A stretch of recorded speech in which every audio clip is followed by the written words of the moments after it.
আজকে ভিডিওটা অনেক সকাল থেকে শুরু করেছিলাম। কাজের ব্যস্ততার জন্য ভিডিওটা করার হয়নি পিঠার। তো আমরা বউ শাশুড়ি মিলে এই যে পিঠাগুলো বানালাম। এগুলো হচ্ছে মেরা পিঠা। আর এই মেরা পিঠা দিয়ে ভর্তা দিয়ে খেতে আমার কাছে অনেক ভালো লাগে। আর শুটকি ভর্তা দিয়ে খেয়েছিলাম এই পিঠাগুলো। আসসালামু আলাইকুম এভরিওয়ান, আপনারা সবাই কেমন আছেন? আশা করি সকলেই ভালো আছেন। তো সকালে নাস্তা করার পরে যে দুপুরে রান্না বান্নার জন্য আয়োজন করতেছে।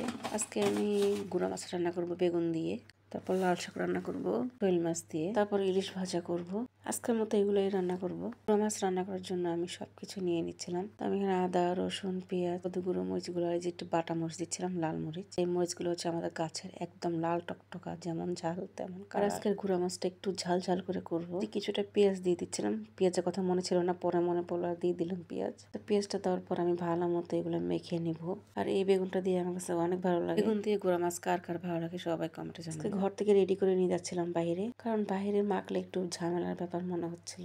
তাই ভাবছিলাম ঘর থেকে মেখে নিয়ে যাই আজকে। তারপর তেলও দিয়েছিলাম, দিয়ে তো ভালো মতো মেখে নিব। মাখার পর আমি এই যে মাছ, তারপর তো এখানে আমি পরিমাণ মতো পানি দিয়ে দেবো এখানে। আর আমার শ্বশুরের মুখে নাকি কোনো তরকারি মজা লাগছিল না, তাই ভাবলাম আজকে গুঁড়ো মাছটা রান্না করে ঝাল ঝাল করে দেখি এটা দিয়ে খেতে পারে কিনা। আর লাল শাক দিয়ে শোল মাছ দিয়ে রান্না করব ঝোল ঝোল করে। আমার শ্বশুর লাল শাকের তরকারিটা পছন্দ করে, ভাজিরা তেমনটা পছন্দ করে না। আর আমাদের এখানে তো অনেক ঠান্ডা পড়েছে, আপনাদের ওখানে কি অবস্থা? আমার ভিডিওটা কে কোন জায়গা থেকে দেখেছো অবশ্যই কমেন্ট বক্সে জানাবেন। ভিডিওটা ভালো লাগলে লাইক কমেন্ট করে পাশে থাকবেন। অন্যদিকে এই যে বাইরে রান্না বসাই দিলাম। পেঁয়াজটা আমার হওয়ার পর আমি যে হলুদ গুঁড়ি মরিচ গুঁড়ি দিয়ে দিলাম। তারপর এখানে অল্প একটু পানি দিয়ে ভালো মতো মশলাটা কষিয়ে নিবো আমি এখানে। তো আমি প্রথমেই আজকে শাকটা রান্না করব শোল মাছ দিয়ে। আর লাল শাকটা একটু ঝোল ঝোল করে করব।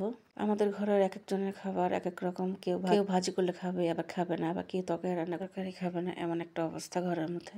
ভাবলাম একটু ঝোল ঝোল করেই রান্না করে ফেলি। ওর মশলাটা কষানোর পরে যে আমি শোল মাছগুলো দিয়ে দিলাম। আমার শোল মাছগুলো কষানো হয়ে গেলে তো আমি শাকগুলো দিয়ে দিবি। যে মাছটা আমি ভালো মতো কষাচ্ছিলাম, আমার মাছটা কষানো শেষ, আমি শাকগুলো দিয়ে দিব। আমি শাকগুলো দেওয়ার পর ভালো মতো নেড়ে চেড়ে নেবো আমি। আর এই যে আমি তো রান্না করতেছি, এদিক দিয়ে আমার ছেলে মেয়ের অবস্থা দেখেন। দুই ভাই বোন তো একদমই মিলে না, এই যে মারামারি করতেছে, একজনকে একজন বালু ছুটতেছে, দুজনের একজনকেই তো আমার কথা শুনছিল না। আর আমার মেয়েটা তো বালু পেলে আর কিছুই লাগে না, এই যে কি মহাকুশি খেলতেছে। দুই ভাই বোন একদমই বনে না, জিনিসপত্র নিয়ে শুধু মারামারি টানাটানি লেগেছে। এইভাবেই দুই ভাই বোনের নাটকগুলো দেখতে দেখতে আমার দিনটা চলে যায়। আর এদিকে দেখেন আমার দুষ্টু মেয়েটার অবস্থা, বালু তো নিয়ে একদম ওর ভাইয়ের মুখে মেরে দিল। একটুর জন্য চোখের মতো লাগেনি। বালু পেয়ে তো কি মহা খুশি, খাবার দিলেও তো এতটা খুশি হয় না। আর রায়ান তো শুধু আমার দিকে তাকাচ্ছে, ভয় ওকে মারতেছে না, ওকে মারার জন্য বারবার আমার দিকে তাকাচ্ছিল। আর ভাই বোন তো একদমই বনে না দুজন একসাথে হলে।